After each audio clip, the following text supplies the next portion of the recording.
aquel tiempo, llamó Jesús de nuevo a la gente y les dijo: escuchad y entended todos, nada que entre de fuera puede hacer al hombre impuro. Lo que sale de dentro es lo que hace impuro al hombre. Cuando dejó a la gente y entró en casa, le pidieron sus discípulos que les explicara la parábola. Él les dijo: ¿también vosotros seguís sin entender? ¿No comprendéis? Nada que entre de fuera puede hacer impuro al hombre, porque no entra en el corazón, sino en el vientre, y se echa en la letrina. Con esto declaraba puros todos los alimentos, y siguió: lo que sale de dentro del hombre, eso sí hace impuro al hombre.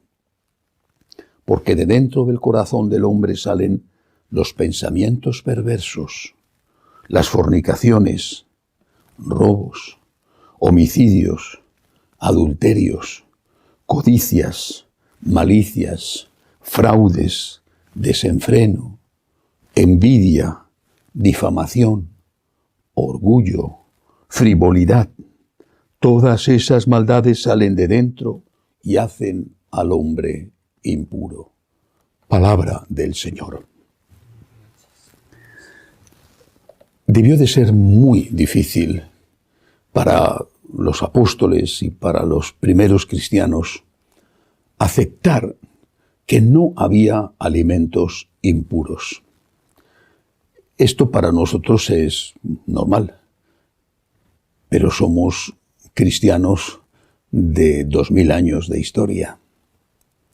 No hay que olvidar que 150 años antes de Jesús, más o menos, se había producido un levantamiento en el pueblo contra los dominadores de Siria, herederos de Alejandro Magno, porque obligaban a que la gente comiera carne de cerdo. Y prefirieron morir antes que hacerlo. Fue la rebelión de los macabeos, que consiguió la independencia relativa y solo durante unos años, hasta que llegaron los romanos. No querían ofender a Dios comiendo carne de cerdo. Y preferían morir antes que comer carne de cerdo, porque consideraban que comer ese alimento ofendía al Señor. Y ahora viene Jesús y les dice que pueden comer cualquier cosa. Con lo cual, aparentemente, estaba diciendo que aquellos que ellos consideraban sus héroes, sus mártires, habían muerto en vano por una tontería. Digo aparentemente porque en realidad murieron no por no comer carne de cerdo, sino por no querer ofender a Dios, tal y como ellos en ese momento consideraban que Dios era ofendido. Pero para los judíos era un sacrilegio inmenso comer alimentos prohibidos.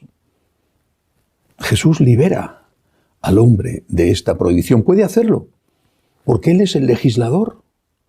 Él es el supremo legislador. Él es Dios. Puede hacerlo.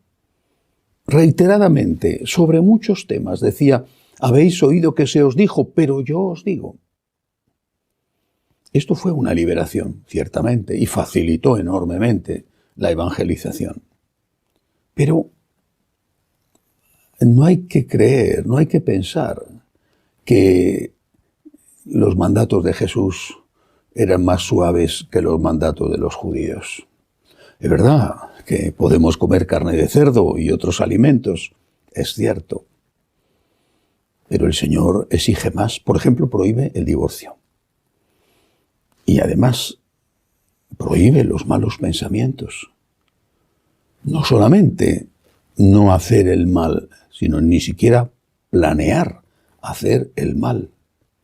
Y por eso enumera esta lista de instintos que están en el corazón del hombre y que cuando se consienten se convierten en pecados, incluso aunque no se lleguen a realizar.